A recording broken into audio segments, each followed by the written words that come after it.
আমার প্রিয় উপস্থিতি, আল্লাহ রাব্বুল আলামিন প্রতিটি মুমিন মুসলমানদেরকে সত্যের উপরে অবিচল থাকার নির্দেশ দিয়েছেন।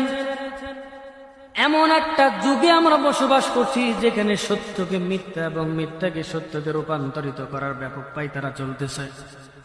অথচ আল্লাহ রাব্বুল আলামিন বলছেন, ইয়া আইয়ুহাল্লাযীনা আমানু তাকুল্লাহা ওয়া কুনু মা'আস সাদিকিন। আল্লাহু আকবার।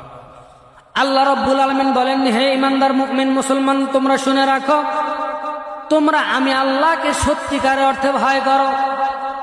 যেন তেন কোনো ভয় নয়, কোনো বড় কোনো পশুকে দেখে, হিংস্র কোনো জঙ্গলের প্রাণীকে দেখে যেভাবে ভয় করো ওইভাবে ভয় নয়। প্রকৃত পক্ষে আল্লাহ রাব্বুল আলামিনকে তোমরা ভয় করো, আর তোমরা সত্যবাদী এবং মুমিন এবং ঈমানদারদের সাথে হয়ে যাও। সুবহানাল্লাহ। আমার প্রিয় উপস্থিতি, এই জন্য সব সময় সর্ব অবস্থা সত্যের উপর অবিচল থাকতে হবে।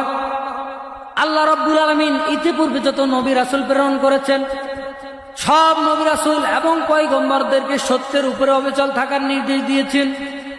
আর এই সত্যের উপরে অবিচল থাকতে গিয়ে সব নবী রাসূলকে ঈমানের অগ্নি পরীক্ষা নিয়েছে। পরীক্ষা ছাড়া কোনো মানুষ কিন্তু জান্নাতে যাইতে পারে নাই।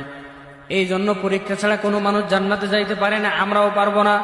আল্লাহ রাব্বুল আলামিন কোরআনে মাজিদের মধ্যে বলছেন, আলিফ লাম মিম আহাসিবান নাসু আইয়ুতরাকু আইয়াকুলু আমান্না ওয়া হুম লা ইউফতানুন। আল্লাহু আকবার। আল্লাহ রাব্বুল আলামিন বলছেন, মানুষরা কি ধারণা করেছে নাকি তারা বলবে আমরা আল্লাহর প্রতি ঈমান এনেছি, আইয়াকুলু আমান্না ওয়া হুম লা ইউফতানুন, তাদেরকে পরীক্ষা করা ছাড়াই ছেড়ে দেওয়া হবে।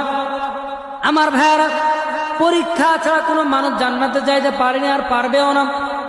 একটা স্বর্ণ, যেই স্বর্ণ হাজার হাজার টাকা দিয়ে আমরা ক্রয় করে থাকি, এই স্বর্ণটা মানুষের গলায় যখন চড়ে, সুন্দর করে যখন মানুষেরা হাতে দেয়, এই আংটিটাও কিন্তু এত সুন্দর করে তৈরি হতে গিয়ে তাকে ঈমানের অগ্নি পরীক্ষা দিতে হয়েছে। যেটা বলে ঠিক না ব্যাটি? আমার উপস্থিতি আমার ভাইয়েরা এবার লক্ষ্য করেন, খেয়াল করেন, একটা স্বর্ণ, এই স্বর্ণটা মাটির মধ্যে থাকে।